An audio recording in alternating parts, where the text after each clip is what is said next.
What's up? Thank you for stopping by to visit the channel for this upcoming game preview of the third Saturday of October. If this is your first time visiting this channel and you want to hear a different take of college football from an analytical perspective, if you haven't done so already, please click that subscribe button, click the notification bell, and select all so you won't miss another video. Also, like the video and share the video. It does help this channel grow. Give me your score prediction in the comment section, even if you agree or disagree with the score prediction that is laid out.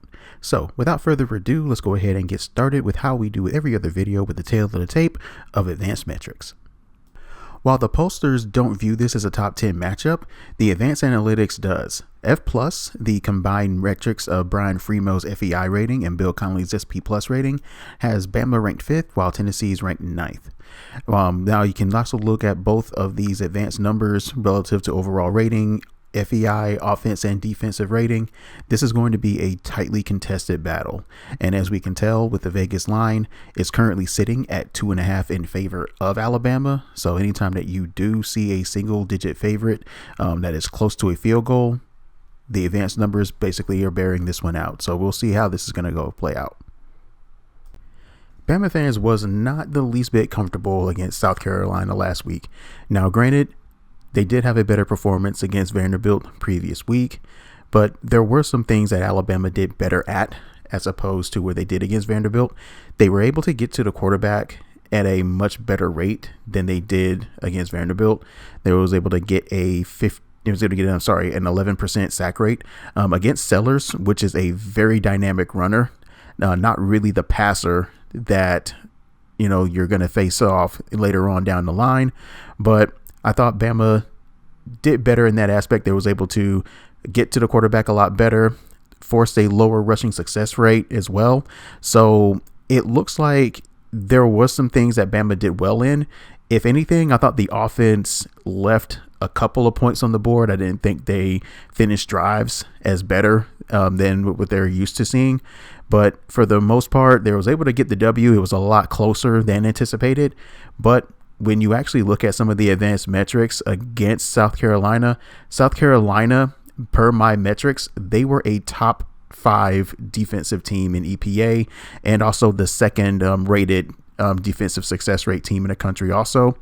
And you also look at the fact that South Carolina is rated as a top 30 team as well in most of the advanced metrics and also most of the power ratings as well too. So this wasn't a slouch, even though the Vegas line had Bama as a 20-point favorite. My model did not have Bama covering that spread. So for the most part, I think it had this game down, but I know perception that Bama fans have about their team. They were wanting to see a 30-point win, but in the age of NIL and the transfer portal and everybody getting their eligibility to be able to just play right away, it's going to be a lot difficult in order to do that nowadays. For the second week in a row, Tennessee was shut out in the first half, and also for the second week in a row, their opponent generated more scoring chances than they did. Florida had a 58% scoring opportunity rate, which means for 58% of the entire game, they were able to generate more scoring chances than Tennessee did. In the previous week against Arkansas generated 65% scoring opportunities than Tennessee.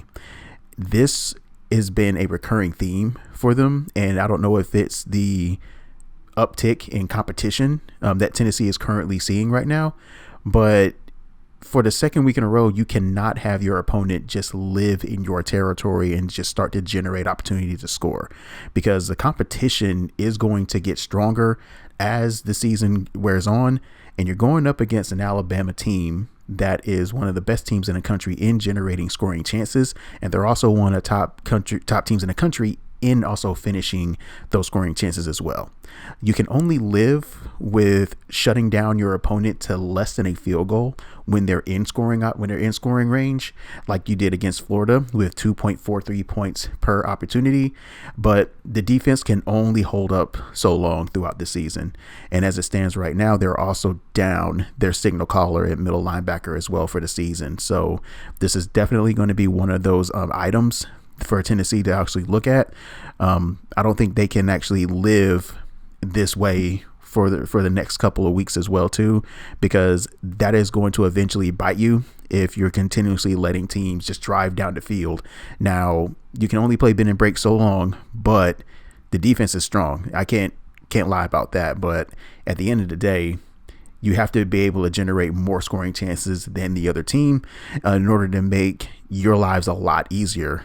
But they're actually making these games a lot harder than what it needs to be against teams like Arkansas and Florida, where I think they were the more superior team, to be quite honest with you. All right, so this plot is showing the offense versus defense on the respective teams. You have Tennessee on the left, Alabama on the right.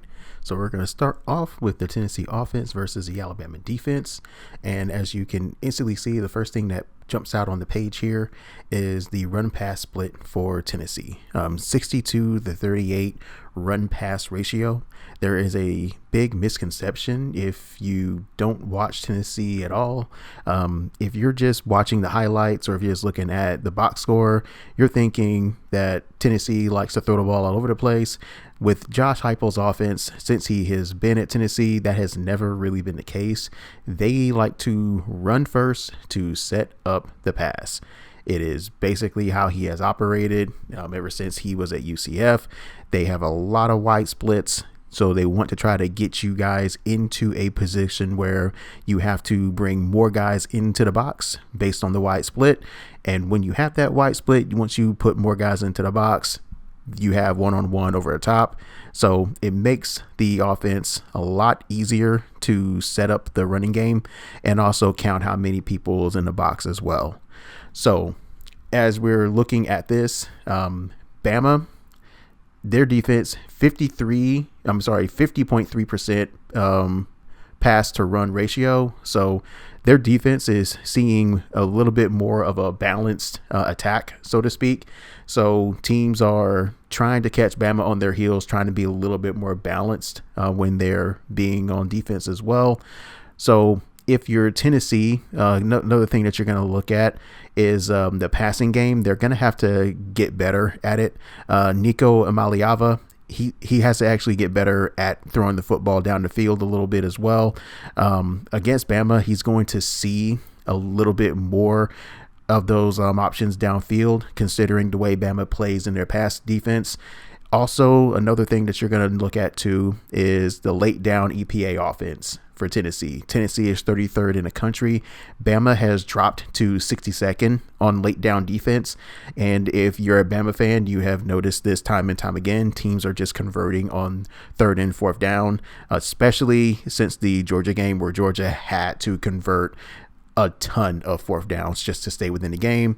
And then you had the Vanderbilt game where Vanderbilt had 12 third down conversions, and also last week, I believe, against South Carolina, at one stretch during one drive, they converted 5 third downs in a row after not converting any in the first half. So definitely the late down defense has been a bit of a problem within the last 3 weeks for Alabama, but for the most part, Bama's defense for the advanced metrics is actually pretty solid.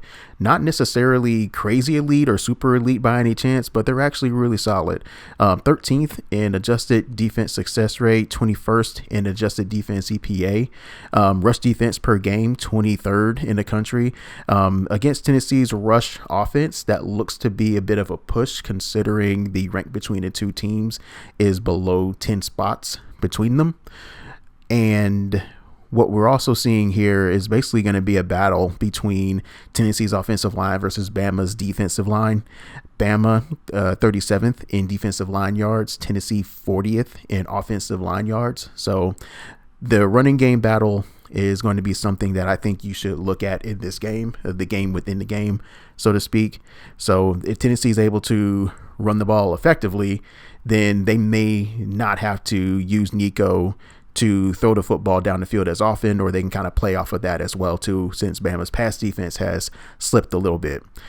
Early down is going to be a bit of a chore for Tennessee. Bama has done an exceptional job on early downs on first and second, 10th in the country in early down EPA. And when they're often in alignment, they don't really give up a ton of explosive plays. There are some chances where they will give up some busts, but Bama is 5th in the country in defensive explosiveness.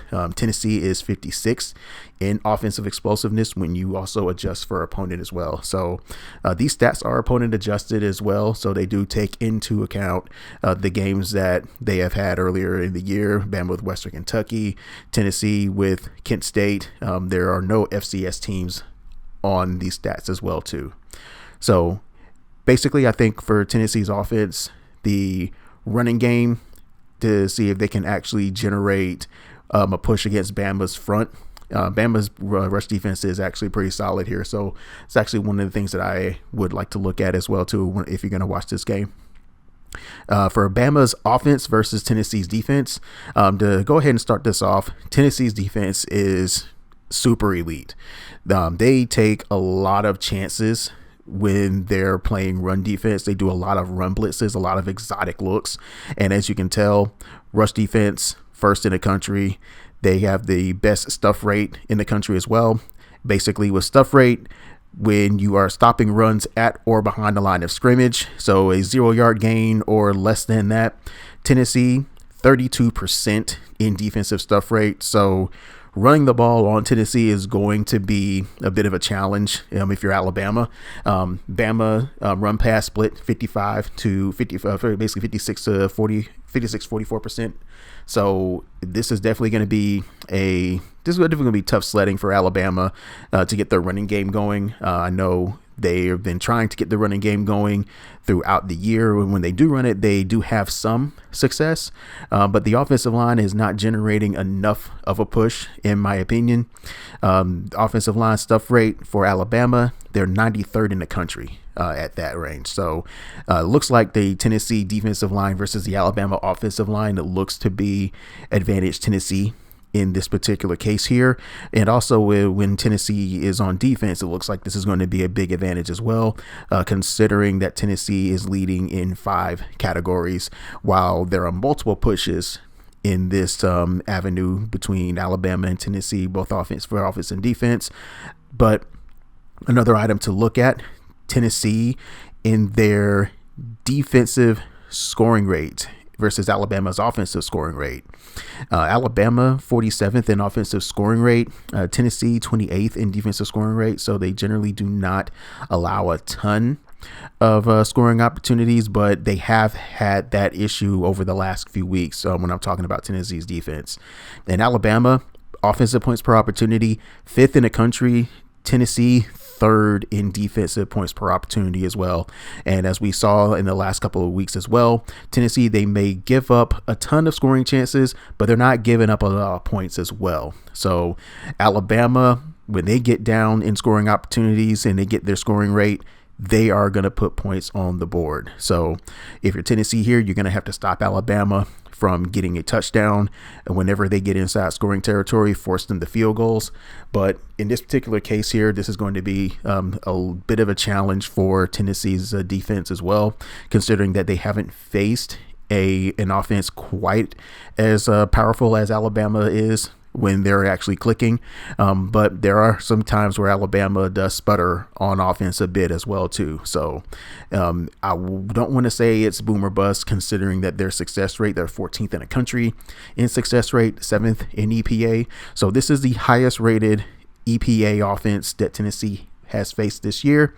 For Alabama, this is going to be another strong defense that they're going to see as well, because South Carolina was no joke. As I said before, they're a 2nd in adjusted defensive success rate as well.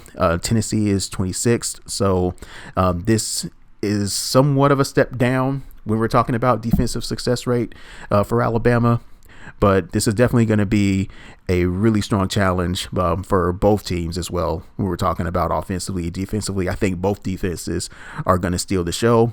It's going to be a matter of which offense is going to take advantage on some of the things that they actually have the advantage over. So my power rating has Alabama favored by 1.5 points. Curiously, the Vegas line is set at 2.5. The line did open at 1.5 as well.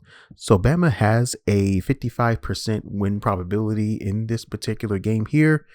And if I were to go ahead and make a pick, this game is tight, and I usually go with the home team, especially if the spread is 3 points or less, to be honest with you.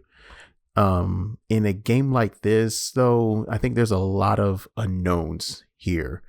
So one of the things that I'm looking at is how well is Nico going to play in this particular game?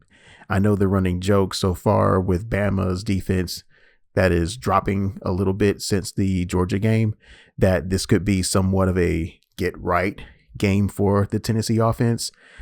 But from what I've seen from the Tennessee offense against SEC competition, they haven't looked like the dominating offense that we were looking at, especially when they were playing against Chattanooga, Kent State, and NC State. We have seen NC State drop off a cliff, so to speak, and Kent State is rated 133rd out of 134th among my power rating as well. So they're one of the worst teams in the FBS, and I think Kent State would be underdogs against some of the FCS schools as well too.